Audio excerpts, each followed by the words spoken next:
You saw the rest of it. Seen. Hi. So you saw, and you've seen the rest of them.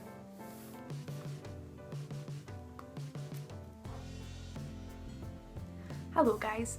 If you've watched the rest of my channel, you will see that it's only been vlogs so far, and the channel's name is Vlogs and Stuff. So here's some of the others. Yeah.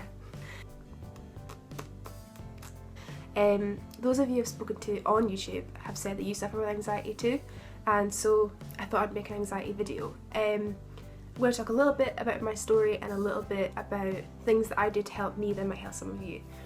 Firstly, I'll tell you a little bit about my story.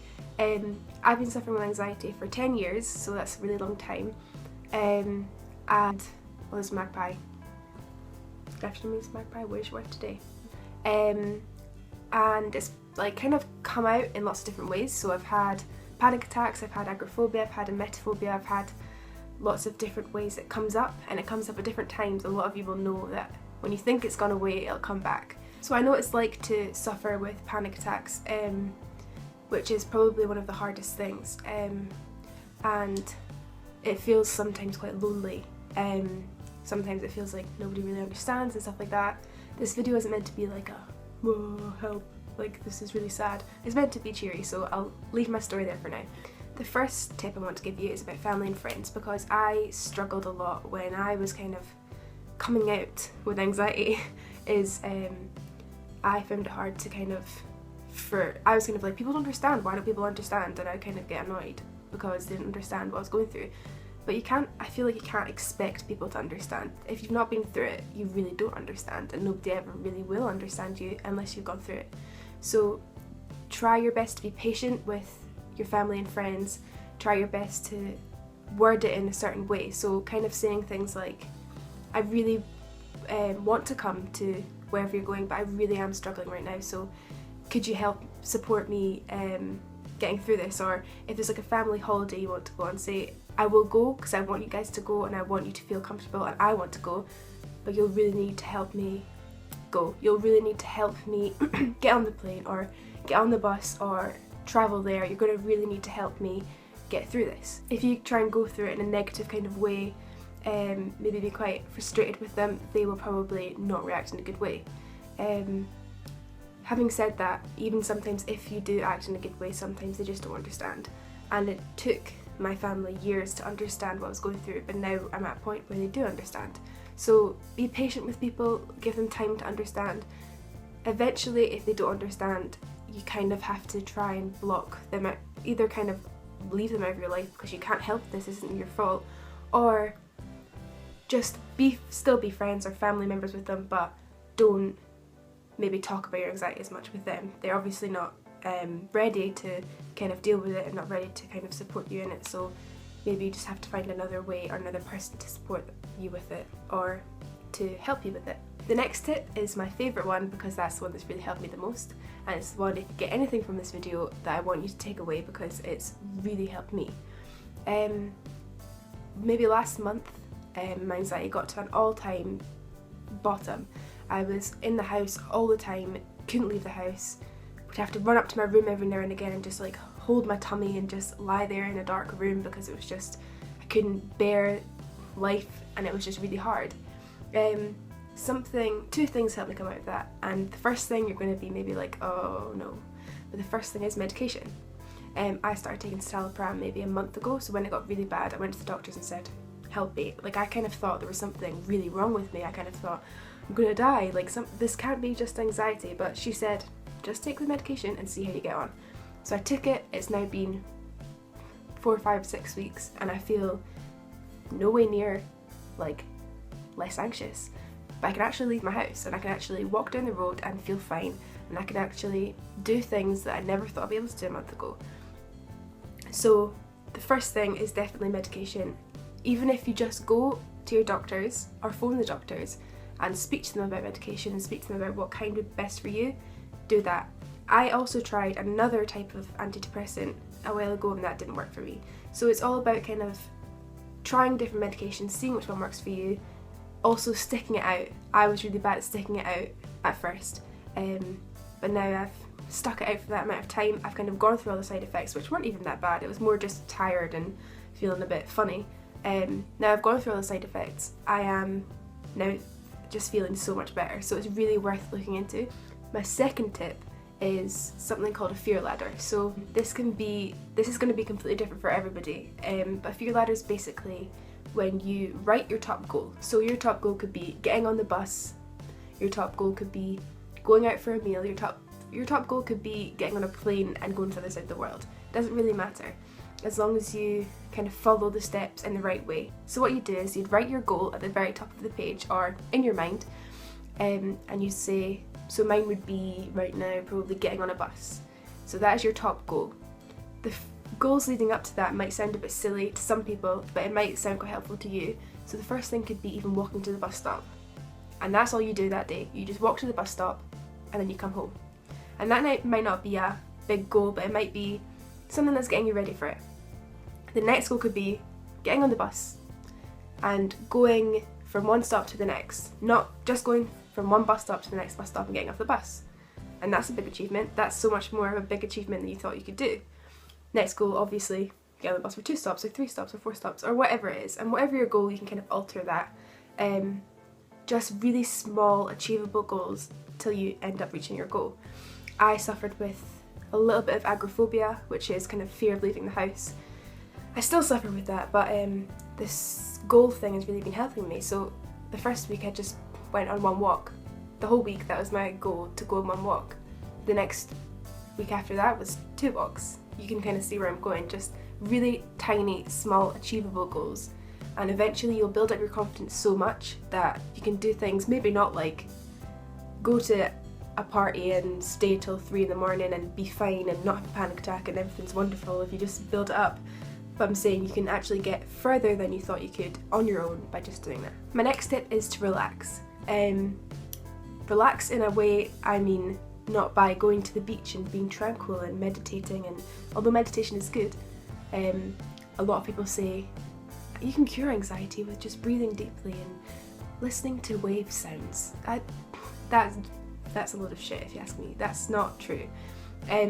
So I mean relax in the way that if you have done things in the week or in the month or whatever that have been really challenging for you, take a day or 2 or however long you need to do nothing. To just sit and do nothing, read a book, watch TV, do nothing.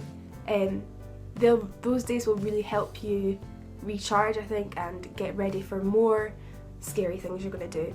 If you're constantly doing the scary things, it's impossible. It's because I sometimes feel like anxiety is a full-time job. I sometimes feel like it's there when I wake up, it's there when I go to bed. It's constantly running through my head. It's exhausting, so you need a break from it. Let yourself just do nothing, do what you want to do for a few days. This might be for some of you, you need to do this every week. For some of you, you might need to do it every month. For some of you, you might need to do it more or less. It doesn't matter as long as you have time to relax and just do nothing. My next tip or just thing I want to talk about is books. This is such a difficult kind of thing because I bought a couple of books when I was going through my time of not being able to leave the house and thinking I could read them and kind of be like, oh yeah, I feel a bit better now. The first book I got was a book called, I think it was called Making Friends with Anxiety.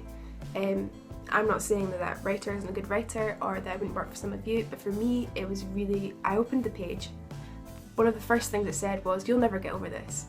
And for me, that's not going to help me. I need really a lot of positivity to get through this. I don't need somebody telling me I'm never going to get over this. One book that's helped me, and even if you don't suffer with anxiety, has helped me is this book called 14,000 Things to Be Happy About. It's not necessarily helpful with anxiety, but I think if you just had a bad day or you just kind of want some inspiration on being happier, it has lots of just little tiny things that makes this person happy. So this person has written this book from when they were a child until however old they are now.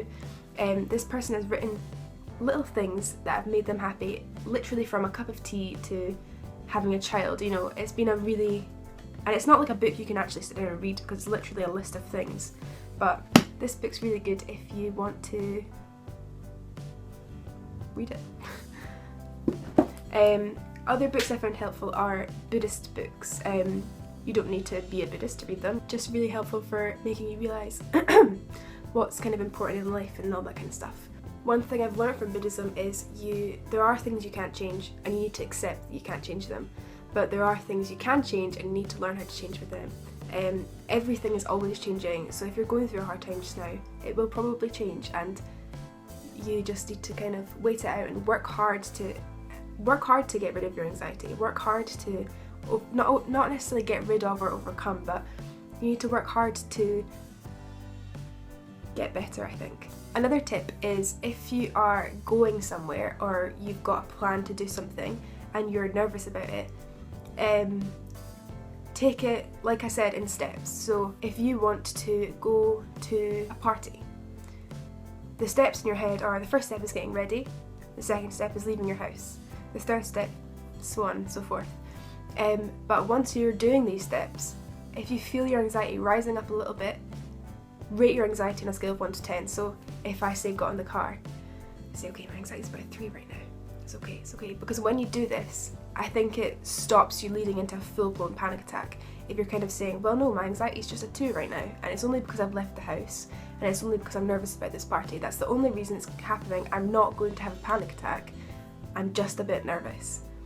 If you got there and your anxiety was a 7, you'd say, well, I've just arrived and there's a lot of people and I need to give myself a bit of a break. It's a bit scary thing I'm doing really well doing it. I'm not going to have a panic attack just because I'm feeling a bit funny. Go and get yourself a drink of water, go and do all these things, and just have in your mindset you're not going to have a panic attack.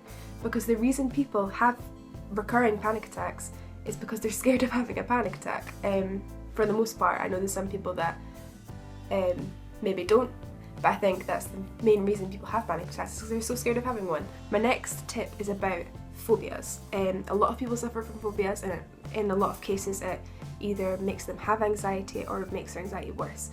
I have a phobia of sick, which has kind of manifested itself in lots of different ways and is a horrible thing to have to deal with. But whatever your phobia is, whether it's snakes or spiders or pencils or churches or whatever your phobia is, it's okay to have it. First of all, doesn't make you abnormal or weird. It just means that your brain has programmed itself or taught itself that you need to be scared of these things. It's not your fault. There's nothing you've done wrong. It's not your parents' fault. It's just something that's happened to you in your life. Secondly, it's whatever you're scared of. Whatever you're scared of is probably not going to happen. You're probably not going to see a snake if you walk out of your house. You're probably not going to get bitten by a poisonous spider and die. Like, the things you're scared of, they're probably not going to happen. And you need to remember it's irrational.